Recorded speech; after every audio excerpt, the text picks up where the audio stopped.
bottling up fireflies, roasting marshmallows, skinny dipping at midnight.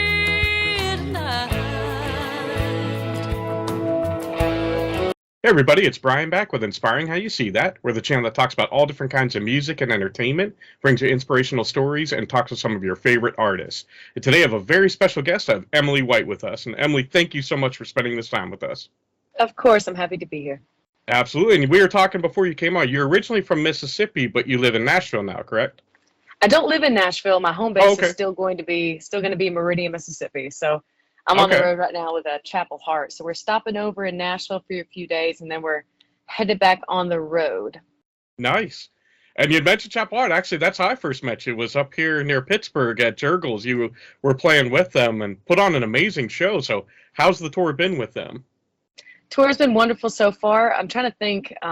When you're on a bus, I tell you, time just kind of warps together. You lose track of it so fast. Like you wake up in a different state every day, feels like. So I think I've been on the road with them this year officially for about 3 weeks, going on 4 weeks. And my first time on a tour bus, you make close friends real fast because you're living in tight quarters with about 12, 13 other people. So it's a ride. No, I know. You get to know each other real quick. So this is the first time you've actually done like a full tour like that? Yeah, first time on a tour bus. Now, I think it was last year or 2 years ago. I met CHAPEL HART in Mississippi. They had the Mississippi Singer-Songwriter Competition, and they had a song that they put into it, and I also had a song that I put into the competition. They won first place, and I got second. And that's how we met. They said, well, we would love to have you on tour. And Derek gives me a call. He kind of manages all the things with CHAPEL HART. And he gave me a call. He's like, well, we'll pick you up tomorrow. I said, Derek, I need time to pack. How long am I going to be on the road? What do I do? Like, yeah, no, we're just gonna pick you up. So at that time we were in a transit van. We had the girls and the band, everybody were in the van, and we went all over the country together for a good few months. And then they got Ruby, the big old bus parked outside, and they took me along on this year for their big tour countrywide. So nice. It's been a ride so far, and I love every minute of it. It's very fast paced, but I live for that, where it's just quick and you're on the road, you're off the road, you're on stage, you're off the stage. You wear a lot of hats on the bus. It's a great experience. It's a really great experience. Awesome. So next, I actually wanted to talk to you about your style, because you actually have what I'll call like the old school country, that classic country sound. So, when I listen to you, I think of, Patsy Cline and Tanya Tucker are the two that come right to mind. And Those are my favorite. See, I kind of figured they were probably big influences on you. Those are definitely my favorite. Nice. Who else has influenced you? My mom. My mom's a big one because she was, I say, nobody used to be a singer. Everybody is always a singer, once a singer, always a singer. And my mom, when she was on the road doing things, she was in Nashville and she was signed with Tootsie's, and she did all of the classic country music and really women-driven songs. So one person that she could sound identical to was Patsy Cline. And so she was cast in a musical in her hometown of Meridian for Always Patsy Cline. And she would always be around the house. I was maybe 7, 8, 9 at the time. And she'd just be walking around the house or doing her chores around the house, singing Patsy Cline songs. And I learned every single song Patsy Cline put out because Mom would sing it every single day. And so that was a big, heavy influence on me for my voice and the way that I write music. And Tammy Wynette, Patsy Cline, Kitty Wells, even as far as like Trisha Yearwood, those really nice, sultry, soulful alto voices. It really, my voice is made for that kind of what's the word? The keys, the range, yes. Nice. So has country always been like the only style of music that you listen to, or do you like a lot of different kinds of stuff? Or I was raised on country music. That's a song somewhere. I was raised on country music, but I think almost every song starts out like that. I was raised on country music, but as my mom, she was this big show in Nashville, and she had her own style and her own thing going for her, and I refused to be like my mom because I was 16 and I wanted to be my own person. So Sure. I said, you know, I'm not singing country music. I'll do anything but country music. So I went off to the singer-songwriter, the folksy kind of sound. I went to, gosh, like jazz and blues, and I skirted around country for years. And then I moved back to Mississippi, and I'm like, you know what? Maybe I should try country music because it's all the other ones, my heart was not in it. My heart Yeah. wasn't in all the other genres. It wasn't natural for me because I forced myself to be somebody I wasn't for the sake of not being like my mom. Yeah. And I fell back into country. I said, dang it, you know, I should have been doing this the whole time. Hey, So, better late than never, though. I know. And here we are. I'm 28 years old now. I've been doing it professionally for about 12 years. So I've been singing since I was 16, booking shows. I consider myself a professional. The first gig I ever got, and I was 16, a paying gig. I There you was go. 16. And now it's about 12 years later, I'm doing country and I'm on tour with Chapel Heart, and I'm living the dream right now. Nice. And you had mentioned your mom, and I saw on, I believe it was on your website, you had a video where you were talking about growing up, and you had spent a lot of time around a ton of incredibly talented musicians, like world renowned. Yeah. It almost seemed like you didn't even realize who you were with Yeah. at the time.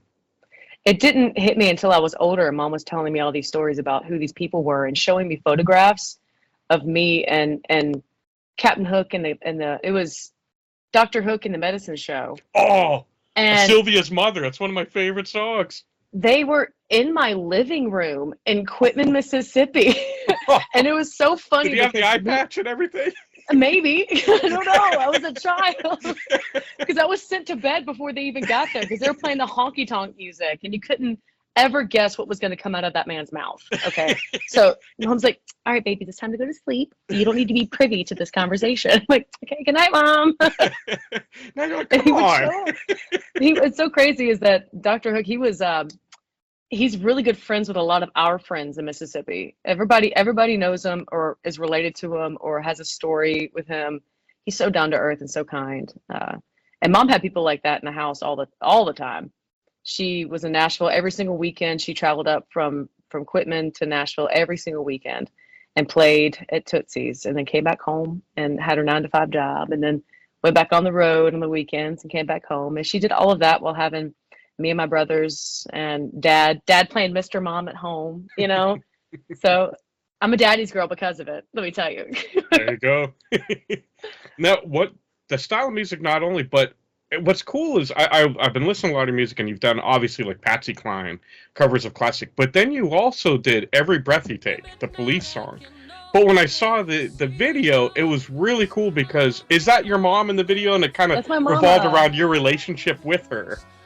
What's really cool about that song, I took it to the producers for my album, and they were throwing around this song like they said we should do a song that's not country and kind of throw some twang on it to kind of throw people off a little bit, you know, kind of give them open their ears and minds to a different version of a song you would never guess to be on a country album.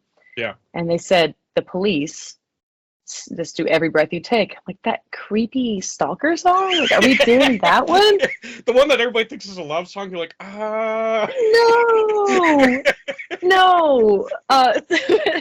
And then I recorded it. I cut the song. It's a great rendition of it. The instrumentation and the band, it really made it sound like a country song, like an original country song.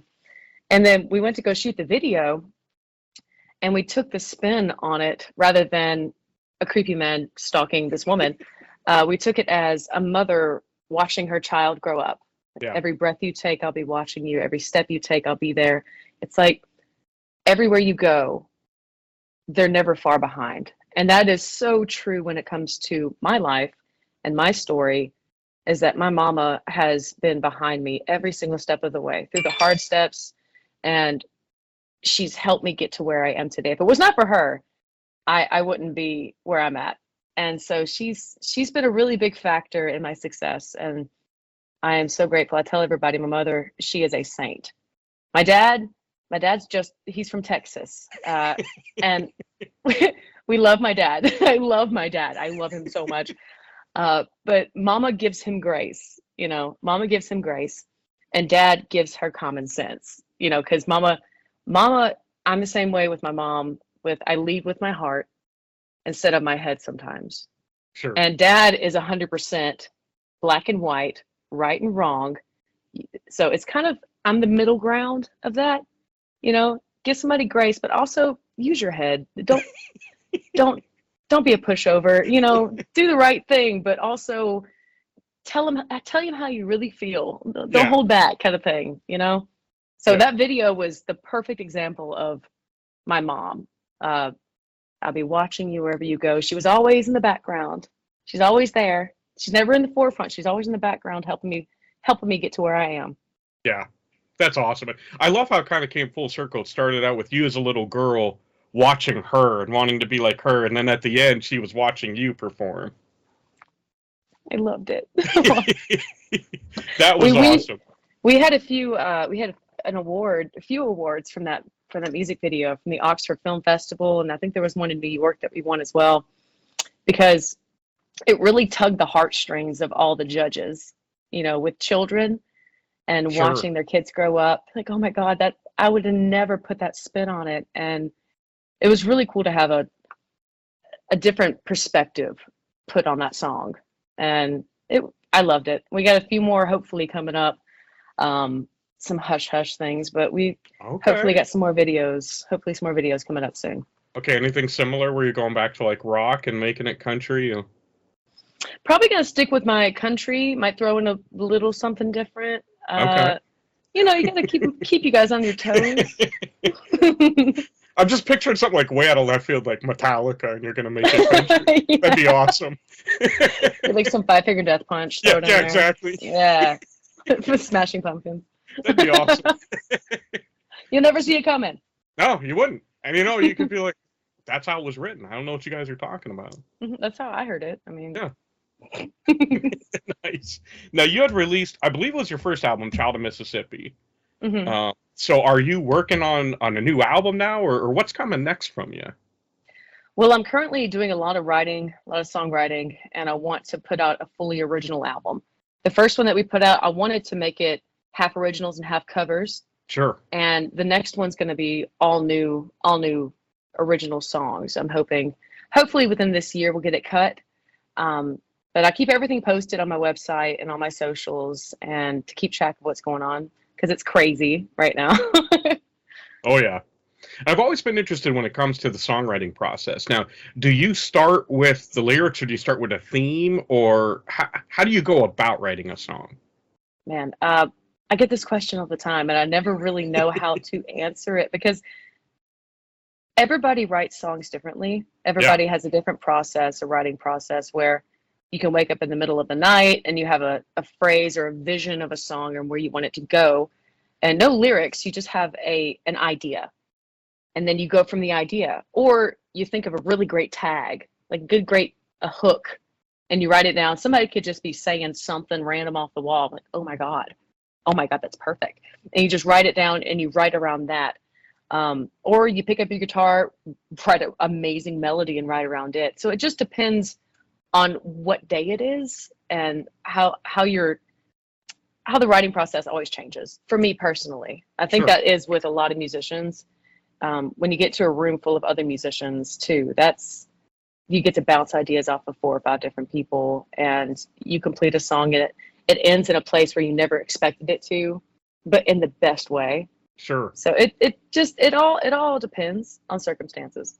Nice. Have you ever thought about bringing your mom on as a guest vocalist with a song with you, doing a duet? She was actually on my album. Oh, which one? Which song? A lot of them. She did the background vocals. She was with me in the studio. I'm telling you, she's always one step behind me, always right here. And she did a lot of the background vocals. So it is the stalker. No, I'm just kidding. She's always watching. No, she is. We have very similar tones to our voice. Okay. So when it came to harmonies on the album, the first person that I thought of was my mom. Well, see, I thought it was you backing, like the backing track. No, like you hear a lot. Mom. That's my mom. Yeah. Okay, that's cool. I did So not if know there's that. any harmonies on that album are my mother. Okay. I think she's in the liner notes. If she's not, Mom, I'm sorry. But she should be.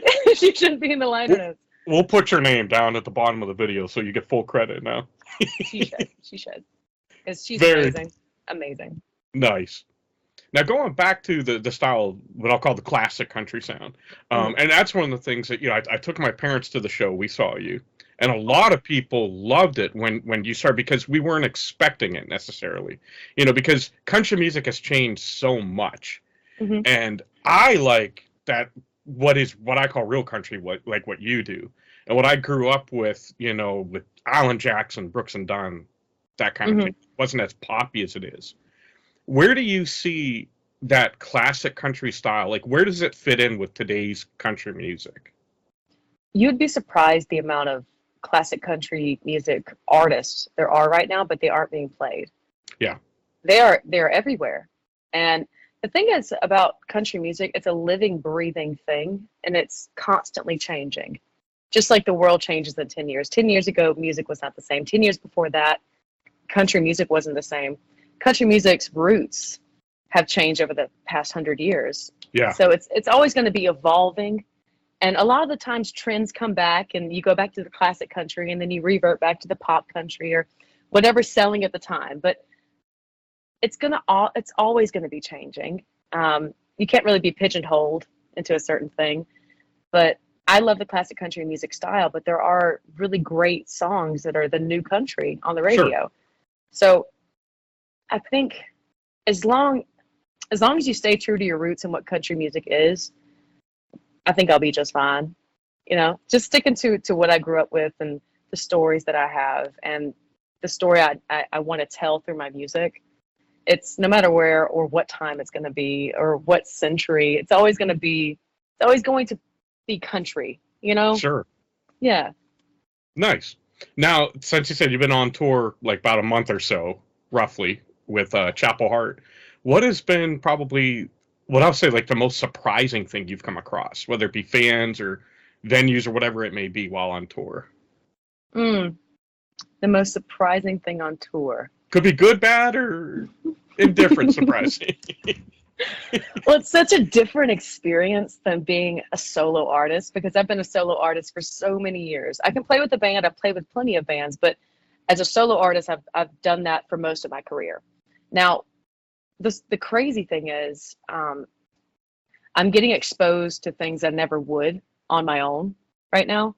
As Okay. in, you get on a bus, a legit tour bus, with 15 people, and you arrive at a venue, and they practically are rolling the red carpet out for you. They have the green room stocked full of food and snacks, and you have runners taking care of you, and whatever you need, it'll be there in 5 minutes. And it's it's an amazing experience. I would have never thought that it'd be like that because I never thought I'd be on the road, with a touring band. I thought it'd just be me, but getting to see the background, getting to see what goes into it, that's the surprising part. Is it doesn't just happen overnight. There's so many moving parts that come along with it. The girls don't just show up somewhere and sing and then get off stage and go home. Right. They are working all the time because they're not signed to any label. Yeah. They are independent artists. They handle all of their things amongst themselves.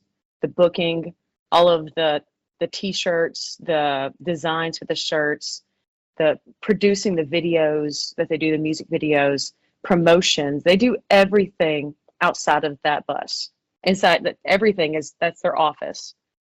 And I know it should have been obvious that it's just a lot of work goes into it, but seeing it firsthand, that is so impressive to me that they can do it. And there's so much work that goes into it because I've been helping out when I'm not opening for them on some dates. I'm helping them in the background and I'm helping them do merchandise and all of these things that go into making the show what it is. It's insane. It's insane the amount of work. It really is.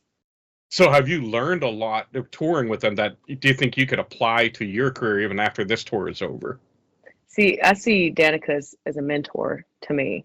she's allowing me into this life. She's allowing me into this tour to kind of get a look-see of what I need to be doing and things I don't need to be doing when I have my own tour. I don't have to be just thrown into it whenever I get my own tour bus, my own band. I won't be grasping at straws trying to figure out what I'm supposed to be doing, because I'll have the experience firsthand on what to do and what not to do and how to handle situations. And if somebody asks a question, I can give them the answer without having to be like, oh my God, I don't know what you're talking about. So it's a wonderful learning experience too. I mean, like I said, even when I'm not opening, I'm always learning something from these girls, because they cross their T's and dot their I's. They don't miss anything. And I applaud them, honestly. And after our interview here, I'm going back downstairs in the hotel lobby, and we're going to be doing some more work, you know? Nice. It's nonstop, even days off. Even days off are never days off. Tell them we said hi. I will. I tell you, watching that show, I don't think I've ever had anybody make me cry from singing like Danica did in that one song. I was just like, are you kidding me? Was it Cry for Me? Yeah. One? Yeah, it was Cry for Me, yeah. You cried for her. Like, there's something in my eyes. Stupid song. No, it's on the end, the very end of that song, where she's just singing from her soul, like from the soles of her feet to her.